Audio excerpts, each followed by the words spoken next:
I never thought I would find myself sitting in a bank office at 72, nodding through a loan application while the young advisor, no older than my grandson, clicked away at his keyboard with the kind of detachment that only comes with youth.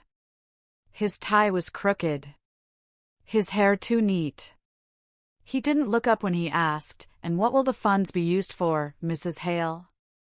I hesitated, my hand resting on the frayed strap of my old purse. It was the same purse I'd carried to my husband's funeral, the one that still smelled faintly of his aftershave and spearmint gum.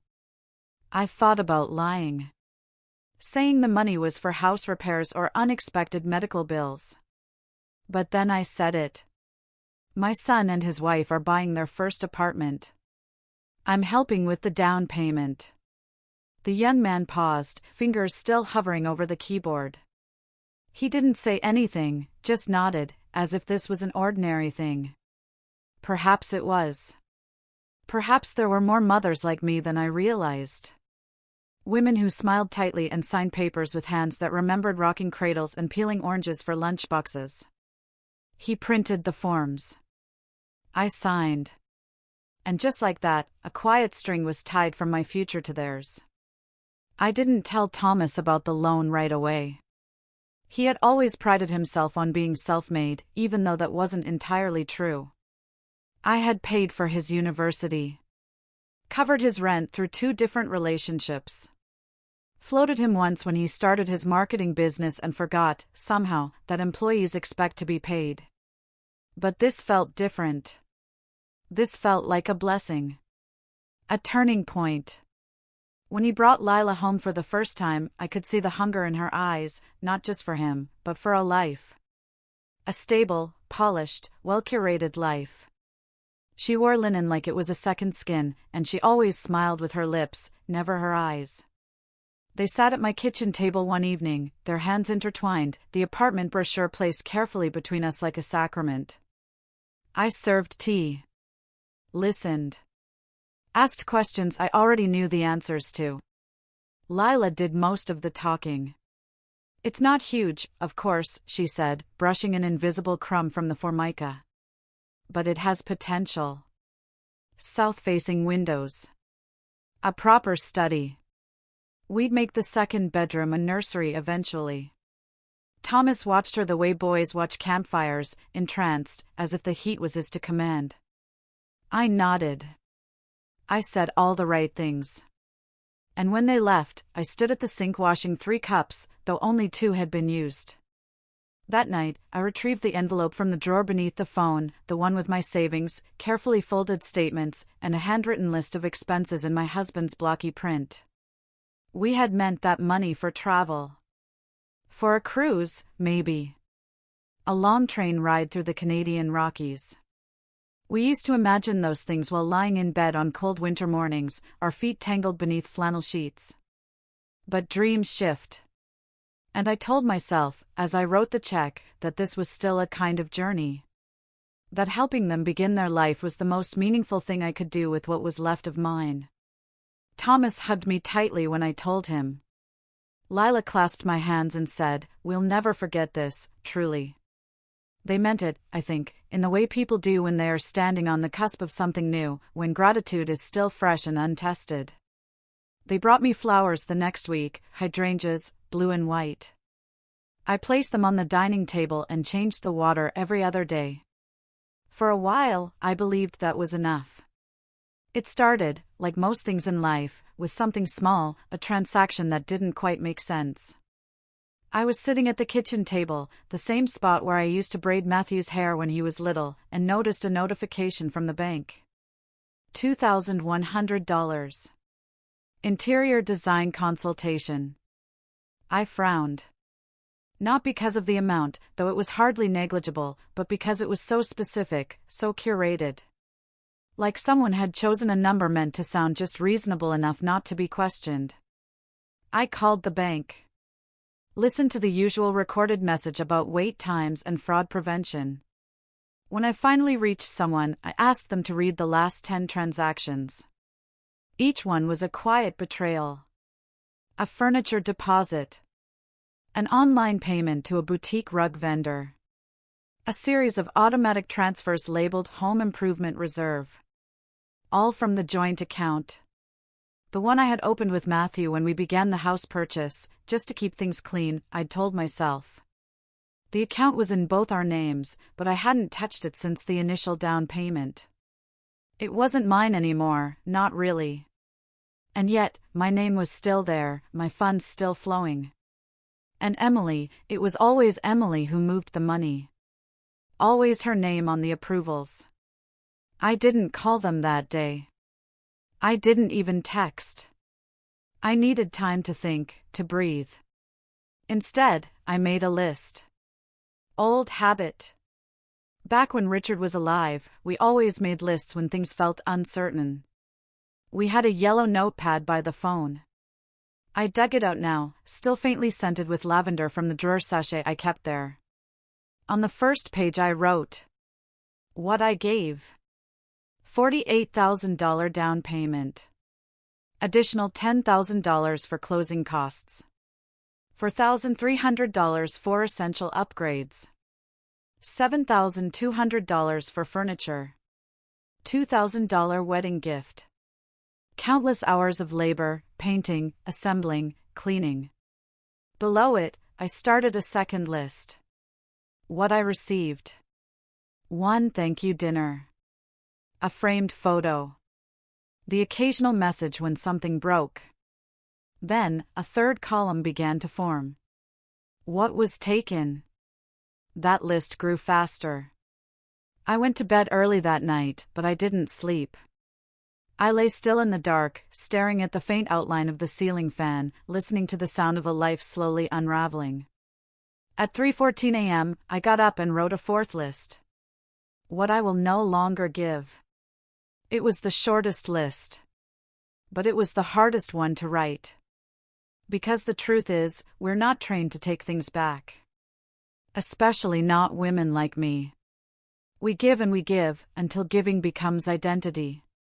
And then, when the hands stop reaching for us, when the voices stop thanking us, we're left wondering who we are without the role. I knew I couldn't say no to the past. That was done.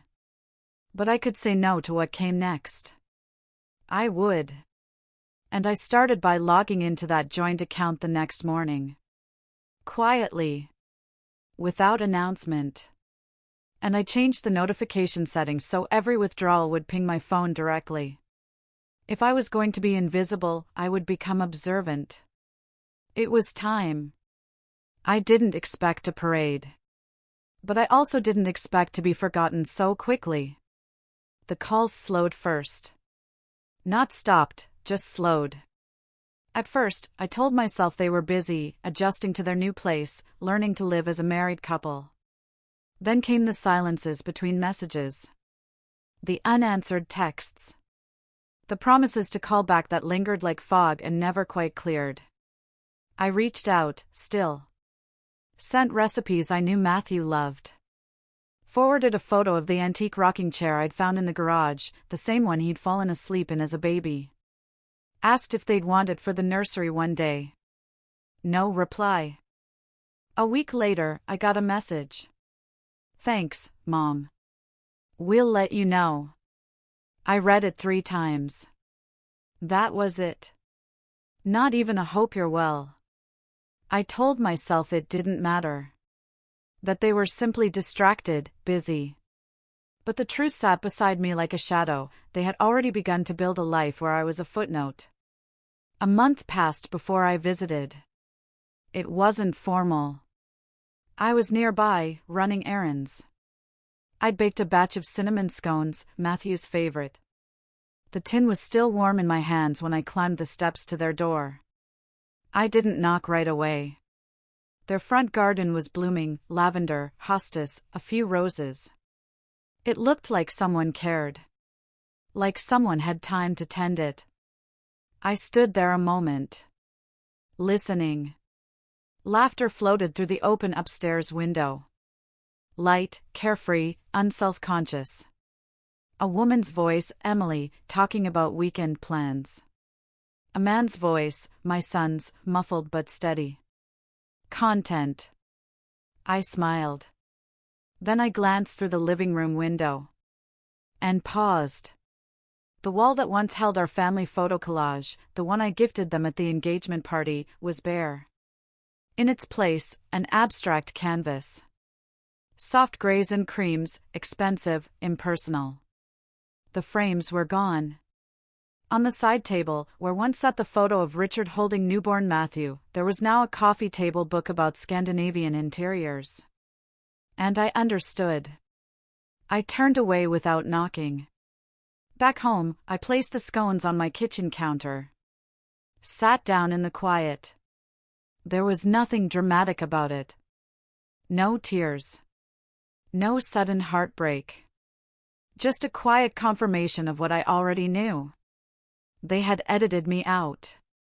That evening, I opened the bottom drawer of the old sideboard and found the notebook Richard and I used to keep. The one where we wrote shared notes to each other over the years. Grocery lists. Garden plans. Jokes in the margins. I flipped through pages until I found his handwriting. Respect isn't owed because you gave. It's returned when what you gave is remembered. I closed the notebook. And that night, for the first time in my life, I turned off my phone before bed. Let them call. If they noticed I was gone, they'd have to remember why I'd ever been there in the first place.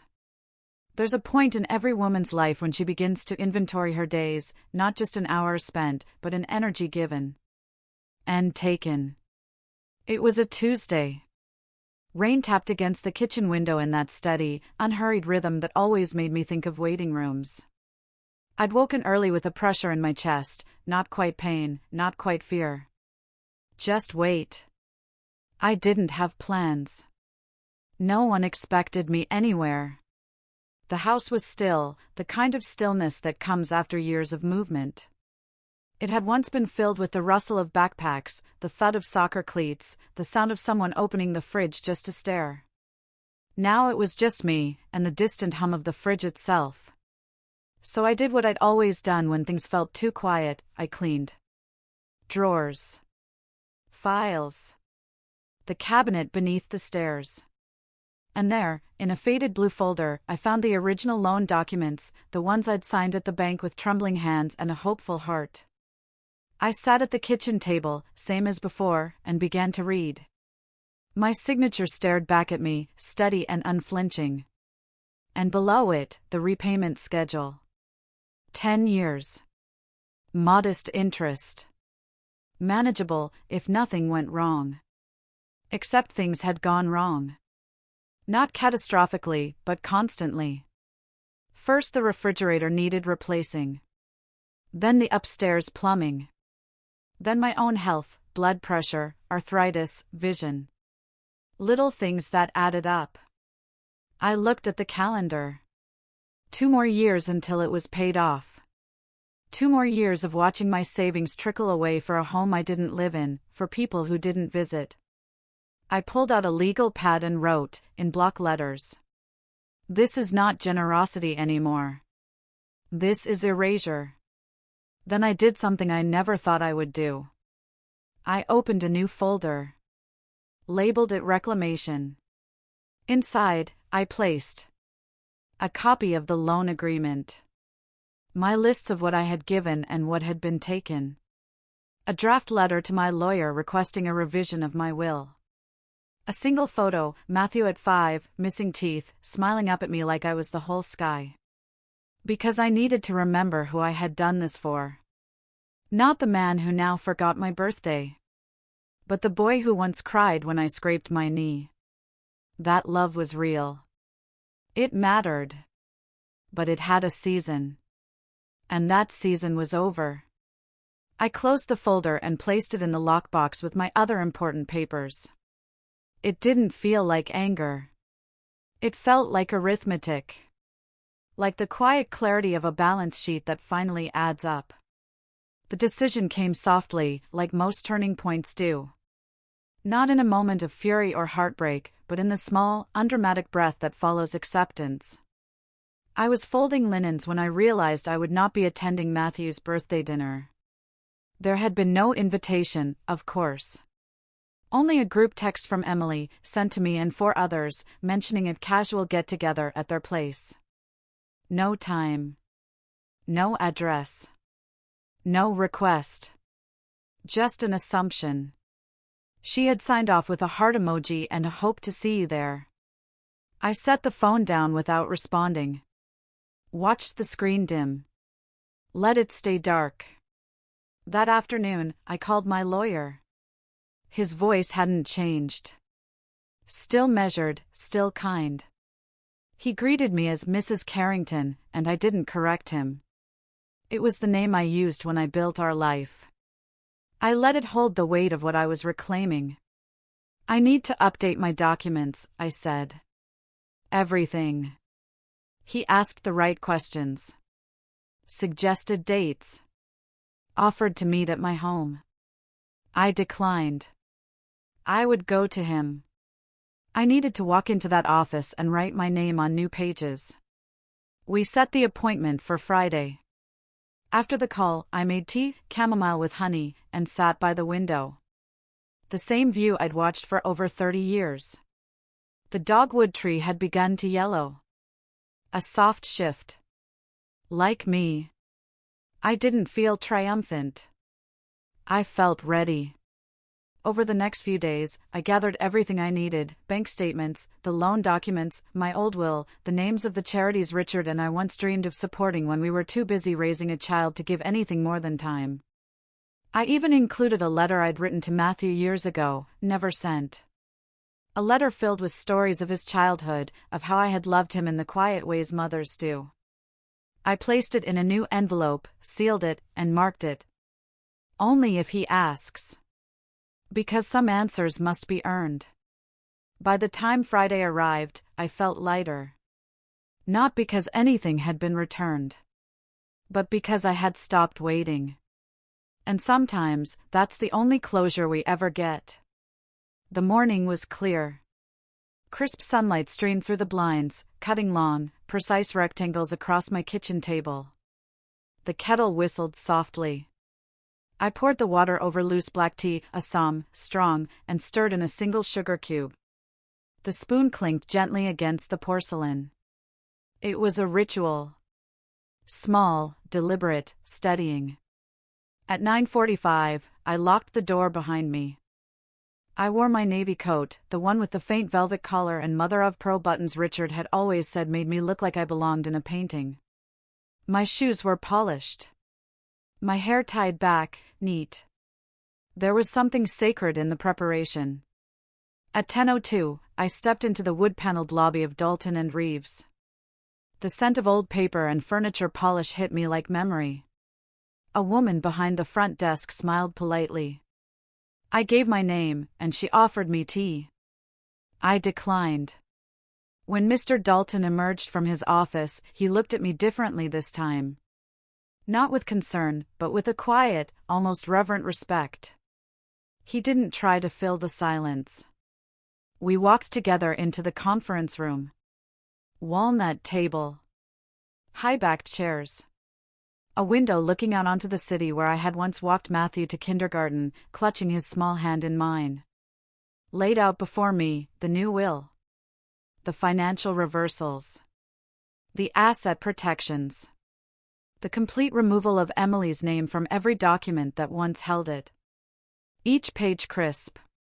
Precise. Waiting. Dalton took his seat across from me and opened the folder slowly. I've included everything you asked for. Property, savings, account permissions, medical directives. The home has already been retitled. The funds are secure. They have no legal claim. He tapped a final page. And here, the donation clauses, exactly as you specified. 50% to the library fund. 25% to the shelter. 25% to the cancer ward Richard wanted to support. I nodded once. He handed me the pen. It was heavy. Brass. Cool in my fingers. I signed. One page. Another. Then another. My signature bloomed across the paper like quiet defiance. No flourish. No apology. Just my name, firm and intact. When it was done, I leaned back in my chair. The air felt different. As if the room had exhaled with me. Dalton placed the final stack in a folder and stood. "You've done what many can't," he said softly. "You've reclaimed your voice." I didn't answer. I didn't need to. Outside, the wind was sharper. The trees trembled in gold and rust. I walked the long way home, past the bakery where Matthew once begged for sweet rolls, past the park where he lost his first tooth and cried like the world was ending. It didn't feel bitter. It felt complete. At home, I brewed a second cup of tea. I sat by the window, my navy coat still draped across the chair. The signed documents lay tucked safely in my bag. Across the street, a child ran toward a waiting mother. She knelt, arms open, and caught him mid-jump. I smiled. Not at them, but at what I once had. Some gifts are not meant to be returned. But they don't have to be extended forever. And some names, once erased from paper, begin to echo more clearly in your own mind. Not as Mom, but as Olivia. And she was more than enough. 3 weeks passed. No calls. No texts. Just silence, soft and indifferent. I didn't chase it. I didn't lean toward the absence with open hands, hoping. I simply adjusted. As one does when winter comes early. The evenings grew colder. I took to lighting a candle at dusk, not for ambience, but for rhythm. A way to mark the turn from day to night. Lavender and smoke. I stopped checking my phone. I stopped checking the mailbox with expectation. Instead, I began planting bulbs in the garden, tulips, mostly. White and deep plum. I dug with bare hands, feeling the soil give way, the earth quietly making room for something that wouldn't bloom until long after the cold had passed. There was peace in that. One Thursday, an envelope arrived. Handwritten. From Matthew. I didn't open it right away. I placed it on the table, beside the candle, and waited until the house was still. Inside, one page. No salutation. No apology. Just a question. Why did you change everything? I folded the letter carefully. Placed it in the fire. Some things do not deserve an answer. I didn't write back. Instead, I took the photo of him at 5, the one I had once set aside with the intention of giving, and tucked it gently back into its drawer. Not with bitterness. Not with grief. But with respect. Some stories do not end with reconciliation. Some end with a boundary so clear, it doesn't need to be spoken. The bulbs slept beneath the soil. I made tea. And sat by the window, quiet, whole, and finally unclaimed.